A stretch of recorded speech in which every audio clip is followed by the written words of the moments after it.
ಭಾರತ ಹಾಗೆ ಯುರೋಪ್ ಇತ್ತೀಚೆಗೆ ಒಂದು ಐತಿಹಾಸಿಕ ಡೀಲ್ ಅನ್ನ ಮಾಡಿದ್ದಾರೆ. ಯುರೋಪಿಯನ್ ಕಮಿಷನ್ ಪ್ರೆಸಿಡೆಂಟ್ ಅವರು ಇದನ್ನ ಮದರ್ ಆಫ್ ಆಲ್ ಡೀಲ್ ಅಂತ ಕರೆದಿದ್ದಾರೆ.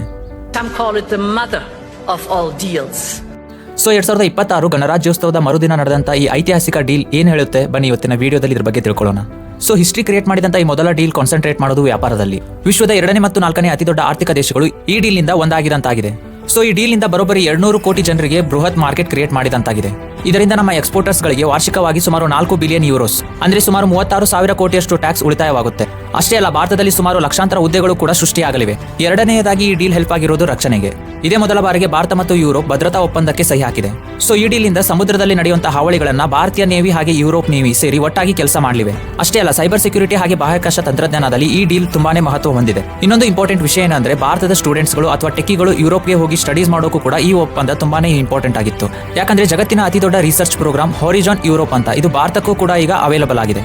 ಇದರ ಫಂಡಿಂಗ್ ಬರೋಬ್ಬರಿ 100 ಬಿಲಿಯನ್ ಯುರೋಪಗಳು. ಸೊ ಇದರಿಂದ ವಿದ್ಯಾರ್ಥಿಗಳಿಗೆ, ಸೈಂಟಿಸ್ಟ್ಗಳಿಗೆ ಹಾಗೆ ಸ್ಕಿಲ್ಡ್ ವರ್ಕರ್ಸ್ಗೆ ತುಂಬಾ ಸ್ಕೋಪ್ ಸಿಕ್ಕಂತಾಗುತ್ತೆ. ಸೊ ಈ ಎಲ್ಲ ರೀಸನ್ ಗಳನ್ನ ಕನ್ಸಿಡರ್ ಮಾಡಿ ಯುರೋಪದ ಅಧ್ಯಕ್ಷ ಏನ್ ಹೇಳಿದ್ದಾರೆ ಗೊತ್ತಾ? ಮಕರ ಸಂಕ್ರಾಂತಿಯ ದಿನದಂದು ಸೂರ್ಯ ಹೇಗೆ ಉತ್ತರಕ್ಕೆ ಚಲಿಸಿ ಹೊಸ ಬೆಳಕನ್ನ ಕೊಡ್ತಾನೋ ಹಾಗೆ ಈ ಒಪ್ಪಂದ ಕೂಡ ಭಾರತಕ್ಕೆ ಹೊಸ ಬೆಳಕನ್ನ ನೀಡುತ್ತೆ ಅಂತ ಹೊಗಳಿದ್ದಾರೆ. As we conclude this 16th summit, let me reflect on another event of deep meaning. 2 weeks ago, India marked Makar Sankranti. It's the beginning of Uttarayan, the sun's northward journey. From darkness to light, from stillness to growth, from what was to what can be. And that is what makes our summit so unique and timely.